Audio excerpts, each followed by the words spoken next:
عظیم مفکر اور معلم قرآن غلام احمد پرویز صاحب کی شعراء آفاق شاہکار تصنیف کتاب التقدیر کا 15واں باب، جس کا عنوان ہے موت کا ایک دن معین ہے، پیش خدمت ہے۔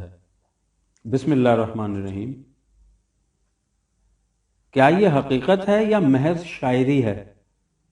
ہمارے ہاں مروجہ عقیدہ تو یہی ہے کہ یہ حقیقت ہے کہ ہر شخص کی عمر پہلے سے لکھی ہوتی ہے اور اس میں ایک ثانیہ کی بھی کمی بیشی نہیں ہو سکتی۔ جب تک کسی کی موت کا وقت نہیں آتا اسے کوئی مار نہیں سکتا، اور جب اجل آ جاتی ہے تو اسے کوئی روک نہیں سکتا۔ موت ہی نہیں بلکہ بیماری تک کے متعلق پہلے سے لکھا ہوتا ہے کہ فلاں وقت آئے گی اور پھر فلاں وقت چلی جائے گی یا مرض کو ختم کر دے گی۔ لیکن اس قسم کا عقیدہ رکھنے والوں کو آپ دیکھیے، بیماری آتی ہے تو وہ اس کے علاج کے لیے دوڑ دھوپ کرتے ہیں، بیماری ذرا لمبی ہو جاتی ہے تو علاج بدلتے ہیں، بار بار پوچھتے ہیں کہ ڈاکٹر صاحب بچے کا بخار کب تک ٹوٹے گا؟ یہ دن بدن کمزور ہوتا جا رہا ہے، کوئی ایسی دوائی دیجئے کہ بخار جلد ٹوٹ جائے۔ اور اگر یہ محسوس ہو کہ بیمار بچتا نہیں تو پھر اس کے لیے جس قدر تگ و دو کی جاتی ہے وہ ہمارے سامنے ہے۔ بڑے سے بڑا ڈاکٹر، قیمتی سے قیمتی دوائیاں، خدا کے ہاں منتیں، نظر نیاز، درگاہوں پر سجدہ ریزیاں، حضرت صاحب سے دعائیں، یہ سب کاہے کے لیے؟ اس لیے کہ بیمار موت سے بچ جائے۔ اس وقت کوئی یہ نہیں کہتا کہ موت کا ایک دن مقرر ہے، وہ اس سے پہلے آ نہیں سکتی، اور اگر اس کا وقت آ گیا ہے تو آپ کے 1000 علاج معالجے اور لاکھ منتیں اور دعائیں اسے ایک ثانیہ کے لیے بھی ٹال نہیں سکتی۔ اگر مریض جانبر ہو جائے تو بڑے فخر سے کہیں گے کہ ہم نے یہ علاج کرایا اور وہ کوشش کی، اور اگر وہ مر جائے تو پھر کہا جائے گا کہ ہم نے تو سب کچھ کر دیکھا لیکن اس کی لکھی ہی اتنی تھی۔ موت کا کیا علاج ہو سکتا ہے؟ اور اس وقت ان سے کوئی نہیں پوچھتا، اور نہ وہ خود ہی سوچتے ہیں کہ جب موت نے اپنے وقت پر آ کر رہنا تھا تو اس تگ و دو سے حاصل کیا تھا، یہ کچھ کیا کیوں؟ عقیدہ وہ اور عمل یہ، اور عقیدہ اور عمل کا تفاوت ہے جس سے قومیں تباہ ہوتی ہیں۔ اس سے نہ ارادے میں پختگی پیدا ہوتی ہے نہ عمل میں ثبات۔ کانپتے ہاتھوں سے کبھی نشانہ ٹھکانے پر نہیں بیٹھتا۔ اس عقیدے کی حکمت یہ بتائی جاتی ہے کہ اس سے انسان کا دل خوف و ہراس سے مامون ہو جاتا ہے، وہ موت سے ڈرتا نہیں، اس میں بلا کی جرتیں اور قیامت کی بے باکیاں پیدا ہو جاتی ہیں۔ اسی لیے سپاہیوں کو بتایا اور سکھایا جاتا ہے کہ جس گولی پر تمہارا نام نہیں لکھا وہ تمہیں چھو تک نہیں سکتی، اور جس پر تمہارا نام لکھا ہے اس سے تم بچ نہیں سکتے۔ لیکن اس کے ساتھ ہی انہیں اس کی بھی تاکید کی جاتی ہے کہ اپنی حفاظت کا پورا سامان کرو، اپنے آپ کو جان بوجھ کر خطرے میں نہ ڈالو۔ عقیدہ وہ بتایا جاتا ہے، عمل یہ سکھایا جاتا ہے۔ موت ہر ایک کے لیے ہے۔ انسانی جسم کی مشینری خدا کے قوانین طبیعی کے مطابق چلتی ہے، اور انہی قوانین کے مطابق اس کی حرکت رک جاتی ہے۔ اس مشینری کی حرکت کے اس طرح رک جانے کو موت کہتے ہیں۔ موت ہر متنفس کو آنی ہے۔ کل نفس ذائقۃ الموت، سورہ آل عمران کی آیت 185۔ وَلَوْ كُنْتُمْ فِي بُرُوجٍ مُشَيَّدَةٍ، سورہ النساء کی آیت 78، کہ خواہ تم کیسے ہی محکم اور مضبوط قلعوں کے اندر بھی پناہ گزین کیوں نہ ہو، وہاں بھی آ جائے گی، تم اس سے بھاگ کر کہیں نہیں جا سکتے۔ اس کے حوالے کے لیے دیکھیے 62 نمبر سورت کی 8 نمبر آیت۔ حتیٰ کہ خود حضور رسالت مآب صلی اللہ علیہ وسلم کے متعلق فرمایا کہ انا کا میتون و انہم میتون، 39 نمبر سورت کی آیت نمبر 30 میں، کہ انہوں نے یعنی تمہارے مخالفین نے بھی مرنا ہے اور تم بھی وفات پاؤ گے۔ موت بے اذن اللہ کے معنی سورہ آل عمران میں وما کانا لنفس ان تموتا الا بے اذن اللہ کتاباً مؤجلا، اس آیت کا لفظی ترجمہ یہ کیا جاتا ہے کہ کسی شخص کو خدا کے حکم یعنی اذن کے بغیر موت نہیں آ سکتی۔ یہ ایک ایسی اجل ہے جو لکھی ہوئی ہے۔ اس آیت میں اذن، کتاب اور اجل کے الفاظ قابل غور ہیں۔ ان الفاظ کا قرآنی مفہوم اس سے پہلے یعنی 6 باب میں تفصیل سے بیان کیا جا چکا ہے۔ وہاں سے آپ دیکھیں گے کہ اذن کے معنی قانون خداوندی کے ہیں، اجل کے معنی میعاد یا وقفہ کے ہوتے ہیں، اور جس مقام پر وہ میعاد ختم ہوتی ہے اسے بھی اجل سے تعبیر کیا جاتا ہے۔ اور کتاب کے معنی ضابطہ قوانین کے ہیں۔ ان معنی کی روح سے مندرجہ بالا آیت کا مفہوم یہ ہے کہ زندگی اور موت قانون خداوندی کے تابع ہے۔ انسان کی پیدائش اور موت کے درمیانی وقفہ یعنی اجل کو اس کی عمر کہا جاتا ہے، اور اس وقفہ یا میعاد کا تعین قانون خداوندی کی روح سے ہوتا ہے۔ لِكُلِّ أَجَلٍ کتابٌ، 13 نمبر سورت کی 38 نمبر آیت، کہ ہر میعاد اور وقفہ کے لیے ایک قانون ہے۔ جب اس وقفہ کا آخری لمحہ آ جاتا ہے یعنی جسے موت کہا جاتا ہے تو اس وقت اس میں کمی بیشی یعنی تاخر و تقدم نہیں ہو سکتی۔ اس کے حوالے کے لیے دیکھیے 63 نمبر سورت کی آیت نمبر 11، یعنی موت کہتے ہی اس لمحہ کو ہیں جب انسان کی عمر ختم ہو جائے، لہذا اس لمحہ کے متعلق یہ سوال ہی پیدا نہیں ہوتا کہ وہ پہلے آ گیا ہے یا بعد میں۔ سوال یہ ہے کہ پیدائش اور موت کے درمیان جو وقفہ ہے اور جسے عمر کہا جاتا ہے وہ گھٹ بڑھ سکتا ہے یا نہیں، اس میں کمی اور بیشی ہو سکتی ہے یا نہیں۔ سوال، کیا عمر گھٹ بڑھ سکتی ہے؟ اس قسم کے الفاظ تو ہم ہر روز بولتے ہیں لیکن اس پر غور نہیں کرتے کہ ان کا مفہوم کیا ہے۔ مثلا ہم کہتے ہیں کہ اس نے بڑی لمبی عمر پائی ہے، یا وہ چھوٹی عمر میں مر گیا، لمبی یا چھوٹی، یا اسی قسم کے دیگر الفاظ اضافی یعنی ریلیٹو ٹرمز ہوتے ہیں۔ مثلا ہم کسی سے کہتے ہیں کہ 1 گز لمبی لکڑی لاؤ، وہ اگر 4 فٹ لمبی لکڑی لے آتا ہے تو ہم کہتے ہیں کہ یہ زیادہ لمبی ہے، اور اگر 2 فٹ کی لے آتا ہے تو ہم کہتے ہیں کہ یہ چھوٹی ہے۔ لمبی اور چھوٹی، کمی اور بیشی یا گھٹنے اور بڑھنے کے سلسلہ میں ایک پیمانہ مقرر کرنا ہوتا ہے، اور اس پیمانہ کی نسبت سے یہ الفاظ بولے جا سکتے ہیں۔ اب سوچئے کہ جب ہم کہتے ہیں کہ اس شخص نے بڑی لمبی عمر پائی ہے تو اس سے کیا مراد ہوتی ہے؟ اس سے مراد یہ ہوتی ہے کہ ہمارے ہاں عام طور پر لوگوں کی جتنی عمر ہوتی ہے یہ شخص اس سے زیادہ عرصہ تک زندہ رہا ہے۔ کسی ملک یا قوم کے لوگوں کی عام یعنی اوسط عمر کو عمر طبی کہا جاتا ہے، اور ارباب علم سے یہ حقیقت پوشیدہ نہیں کہ قوم حفظان صحت کے اصولوں کی کاربندی، عمدہ خوراک، امراض کی روک تھام کی تدابیر، معیار زیست کی بلندی وغیرہ سے اپنے ہاں کی عمر طبی بڑھا لیتی ہیں اور بڑھائے جا رہی ہیں۔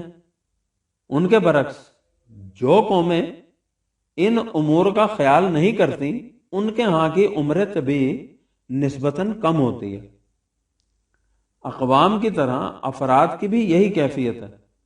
جو لوگ اپنی صحت کا خیال رکھتے ہیں اور ان اسباب و ذرائع پر نگہداشت جن سے جسم کی مشینری عمدگی سے چلتی ہے، وہ اگر کوئی حادثہ نہ ہو جائے تو لمبی عمر تک جیتے رہتے ہیں، اور جو لوگ اپنے ہاتھوں اپنی صحت کا ستیہ ناش کر لیتے ہیں وہ جلدی مر جاتے ہیں۔ حتیٰ کہ خودکشی کرنے والا جس وقت چاہے اپنی عمر کو ختم کر سکتا ہے۔ اسی حقیقت کو قرآن کریم نے ان الفاظ میں بیان کیا ہے کہ وما یؤمر من مؤمر ولا ينقص من عمرہ الا فی کتاب، 35 نمبر سورت کی 11 نمبر آیت، کہ نہ کسی کو لمبی عمر ملتی ہے نہ کسی کی عمر سے کچھ کم کیا جاتا ہے بجز اس کے کہ یہ قانون کے مطابق ہوتا ہے۔ ظاہر ہے کہ اگر ہر شخص کی عمر کا تعین پہلے سے کیا جا چکا ہو، یعنی اس کی پیدائش سے پہلے ہی یہ لکھ دیا گیا ہو کہ اس کی عمر اتنی ہوگی، تو پھر اس کی عمر کے اس سے کم یا زیادہ ہونے کا سوال ہی پیدا نہیں ہوتا۔ مثلا ایک شخص کے متعلق خدا نے لکھ دیا کہ اس کی عمر 50 برس کی ہوگی، خدا کے اس فیصلے یعنی تقدیر کے بعد یہ ممکن ہی نہیں کہ وہ 50 برس سے پہلے مر جائے یا اس کے بعد زندہ رہے۔ عمر کے بڑھ جانے یا گھٹ جانے کا امکان اسی صورت میں ہو سکتا ہے جب عمر کا تعین پہلے سے نہ ہو چکا ہو۔ بنا بری مندرجہ بالا آیت اس امر کی شہادت دیتی ہے کہ عمروں کا تعین پہلے سے نہیں ہو جاتا۔ طبعی زندگی طبعی قوانین کے مطابق گزاری جاتی ہے۔ ان قوانین کے مطابق زندگی بسر کرنے سے انسان لمبی عمر پاتا ہے، ان کی خلاف ورزی کرنے سے وہ اپنی عمر گھٹا لیتا ہے۔ واضح رہے کہ جب ہم طبعی قوانین کہتے ہیں تو اس میں ماں باپ کی طرف سے منتقل ہونے والے وراثتی اثرات، رحم مادر میں جنین کی مناسب حفاظت و پرورش، پیدائش کے بعد اس کی غذا اور حفظان صحت کی دیکھ بھال، عام معاشرتی حالات، اعصابی سکون و توازن کے اسباب و علل، علاج معالجہ کے انتظامات، حادثات کی روک تھام کی تدابیر وغیرہ سب شامل ہیں۔ یہی وہ پیمانے ہیں جن کے مطابق عمروں کا تعین ہوتا ہے۔ قرآن کے الفاظ میں نحن قدرنا بینکم الموت، 56 نمبر سورت کی 60 نمبر آیت، کہ ہم نے تمہارے لیے موت کے پیمانے مقرر کر دیے ہیں۔ جو قوم یا جو افراد جس قسم کا پیمانہ چاہیں اپنے لیے منتخب کر لیں۔ اس کے لیے تاکید کر دی گئی کہ وَلَا تُلْقُوا بِأَيْدِكُمْ إِلَى التَّهْلُكَةِ، سورہ بقرہ کی آیت 195، کہ اپنے آپ کو اپنے ہاتھوں ہلاکت میں نہ ڈالو۔ سوچئے کہ اگر ہلاکت کا وقت پہلے سے متعین ہوتا تو اس تاخیر سے مطلب کیا تھا؟ پھر یہ بھی سوچئے کہ اگر پہلے سے طے تھا کہ فلاں شخص نے فلاں دن اور فلاں وقت فلاں طریق سے مر جانا ہے، تو جو شخص کسی کو قتل کر دے اسے مجرم کیوں قرار دیا جائے؟ قرآن کی روح سے قتل تو سنگین ترین جرم ہے جس کی سزا موت ہے، لیکن اگر تقدیر کی روح سے مقتول کی موت اسی طرح اس کے ہاتھوں واقع ہونی تھی تو اس میں مجرم کا کیا قصور؟ قرآن کریم نے قتل عمد یعنی بالارادہ کسی کو قتل کر دینے اور قتل خطا یعنی کسی کے ہاتھوں سہمن یا بلا ارادہ کسی کی موت واقع ہو جانے میں فرق کیا ہے، اور ان کی سزائیں مختلف تجویز کی ہیں۔ قتل خطا میں خون بہا لیا جا سکتا ہے، لیکن قتل عمد میں سزا دی جاتی ہے۔ اس کے حوالے کے لیے دیکھیے سورہ النساء کی آیات 92 اور 93۔ عمد اور خطا کے اس فرق سے بھی ظاہر ہے کہ اس باب میں مجرم کو ذمہ دار ٹھہرایا گیا ہے۔ اگر یہ سب کچھ پہلے سے مقدر ہو تو پھر مجرم کا جرم کیا اور اس کی نوعیت میں فرق کے کیا معنی؟ ان اموات کے متعلق تفصیلی گفتگو آئندہ چل کر کی جائے گی۔ اس سے بھی ایک قدم آگے بڑھیے، سورہ مائدہ میں ہے کہ یاد رکھو من قتل نفسا بغیر نفس او فساد فی الارض فکأنما قتل الناس جميعا، کہ جس نے کسی ایک جان کو بھی ناحق تلف کر دیا بجز اس کے کہ اسے قتل یا بغاوت یعنی فساد کے جرم کی پاداش میں سزائے موت دی گئی ہو۔ یوں سمجھو گویا اس نے پوری کی پوری نوع انسان کو قتل کر دیا۔ وَمَنْ أَحْيَاهَا فَكَأَنَّمَا أَحْيَا النَّاسَ جَمِيعًا، سورہ المائدہ کی آیت 32۔ اور جس نے کسی ایک متنفس کو بھی زندگی عطا کر دی یعنی اس کی جان بچا دی، تو یوں سمجھو گویا اس نے تمام نوع انسان کو زندگی عطا کر دی۔ اگر موت کا ایک دن معین ہے تو کوئی شخص کسی کی جان کیسے بچا سکتا ہے؟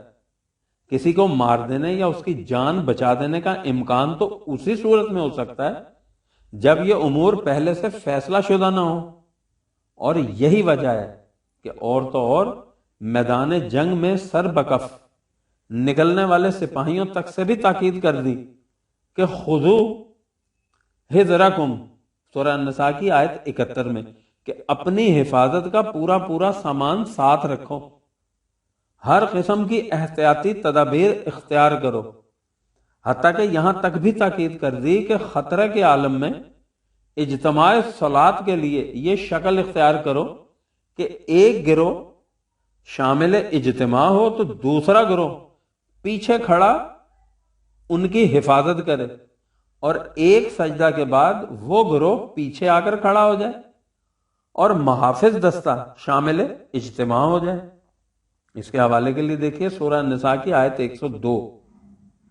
ظاہر ہے کہ اگر کسی سپاہی کو وہ گولی لگنی ہی نہیں جس پر اس کا نام نہ لکھا ہو، اور جس گولی پر اس کا نام لکھا ہو اس سے وہ بچ ہی نہیں سکتا، تو اس قسم کی حفاظتی تدابیر بے معنی ہو کر رہ جاتی ہیں۔ اب رہا یہ کہ انسان کا سینہ کس طرح خوف و ہراس سے مامون ہو سکتا ہے اور وہ موت کے ڈر پر کس طرح قابو پا سکتا ہے، تو اس کے لیے موت اور حیات کا وہ نظریہ سامنے لانا چاہیے جسے قرآن اس شرح و بس سے پیش کرتا ہے۔ وہ نظریہ یہ ہے کہ زندگی یہی طبعی زندگی نہیں، اس کا سلسلہ موت کے بعد بھی جاری رہتا ہے۔ حیات اپنے ارتقائی مراحل طے کرتی پیکر انسانی تک پہنچتی ہے۔ اس سطح پر جو انسان قرآن کے تجویز کردہ پروگرام کے مطابق زندگی بسر کرے، اس میں زندگی کی مزید ارتقائی منازل طے کرنے کی صلاحیت پیدا ہو جاتی ہے۔ ان ارتقائی منازل کا اگلا میدان موت کے بعد شروع ہوتا ہے۔ خلق الموت والحیات لیبلوکم ایکم احسن عملا، 67 نمبر سورت کی دوسری آیت، کہ موت اور حیات کا سلسلہ پیدا ہی اس لیے کیا گیا ہے کہ تم اپنے آپ کو ٹیسٹ کر سکو کہ تم میں زندگی کے مزید ارتقائی مراحل طے کرنے کی کس قدر صلاحیت پیدا ہو چکی ہے۔ اب آپ سوچئے کہ جس نظریہ کی روح سے موت زندگی کے وسیع تر، رفیع تر، حسین تر امکانات وا کرنے کا باب یعنی دروازہ ہو، اس نظریہ کے حاملین کے نزدیک موت کوئی ڈرنے کی چیز ہوگی۔ وہ موجودہ زندگی کی حفاظت کے لیے کوشش اس لیے کرے گا کہ اسے اپنی صلاحیتوں کے بیدار اور اپنی ذات کو مستحکم کرنے کے زیادہ سے زیادہ مواقع میسر ہوں، اور اس کے بعد جب موت سامنے آ کر اس منظر پر سے پردہ اٹھا دے گی جہاں زندگی کی درخشندہ تر شمع فروزاں ہوں گی، تو وہ موت کو لپک کر گلے لگا لے گا۔ یہی وہ ارباب ایمان و عمل سعادت مند افراد ہیں جن کے متعلق اقبال نے کہا ہے کہ نشان مرد حق دیگر چے گویم، چون مرگ آیت تبسم بر لب اوست، کہ جو طالب علم امتحان میں کامیابی کے بعد اگلی جماعت میں چلا جاتا ہے اسے پچھلی جماعت کے چھوڑنے کا صدمہ نہیں ہوتا، وہ تو اس پر جشن مسرت مناتا ہے۔ مقتولین فی سبیل اللہ کا مقام، جن اعمال حیات سے انسانی صلاحیتوں کی نشو و نما ہوتی ہے ان کی تفصیل تو طول طویل ہے۔ اصول یہ ہے کہ جب زندگی کے کسی طبعی تقاضے اور مستقل قدر میں تصادم ہو، یعنی ان میں ٹائی پڑ جائے، تو اس وقت مستقل قدر کو طبعی تقاضے پر ترجیح دی جائے۔ جس قدر وہ طبعی تقاضا زیادہ جاذب، عزیز اور گراں بہاں ہوگا، اسی قدر اس عمل کا وزن زیادہ ہوگا۔ طبعی زندگی کے تقاضوں میں تحفظ خیش یعنی جان کی حفاظت کا تقاضا سب سے زیادہ شدید اور گراں بہا ہوتا ہے۔ جب ایسا وقت آ جائے کہ مستقل قدر یعنی حق کی حفاظت کے لیے جان تک دے دینی پڑے، تو قرآن کہتا ہے کہ اس طرح جان دینے والے کو مردہ کہو ہی نہیں۔ سورہ بقرہ کی آیت 154 میں بل احیاء ولکن لا تشعرون، کہ زندہ در حقیقت وہی ہے لیکن تم طبعی زندگی کے شعور کی سطح سے اس حقیقت کا ادراک نہیں کر سکتے۔ اقبال اسے مستقل اقدار کے ساتھ عشق سے تعبیر کرتا ہے اور کہتا ہے کہ کھول کے کیا بیان کروں سر مقام مرگ و عشق، عشق ہے مرگ با شرف، مرگ حیات بے شرف۔ یہ ہے وہ ایمان جس سے مرد مومن کا قلب رعد آسا جرتوں اور برق تمثال بے باکیوں کا شعلہ جوالہ بن جاتا ہے، اور وہ بے خطر آتش نمرود میں کود پڑتا ہے، اس لیے کہ وہ جانتا ہے کہ خود ہی ہے زندہ تو ہے موت ایک مقام حیات، کہ عشق موت سے کرتا ہے امتحان ثبات۔ وہ خاک مجبور کی طرح موت کے متعین وقت کا انتظار نہیں کرتا، بلکہ حق و باطل کی آویزش میں موت کو خود آواز دے کر بلا لیتا ہے کہ اس کی ہم آغوشی سے اسے حیات جاویداں نصیب ہو جاتی ہے۔ اس کا ایمان ہوتا ہے کہ ہے کبھی جاں اور کبھی تسلیم جاں ہے زندگی۔ اگر موت کا وقت، مقام اور طریق پہلے سے متعین ہوتا تو ان مردان مجاہد کو حق کی خاطر اپنے پروگرام کے مطابق مخالفین کی جان لینے اور اپنی جان دے دینے کی تاکید کیوں کی جاتی؟ 15واں باب بھی اختتام کو پہنچا۔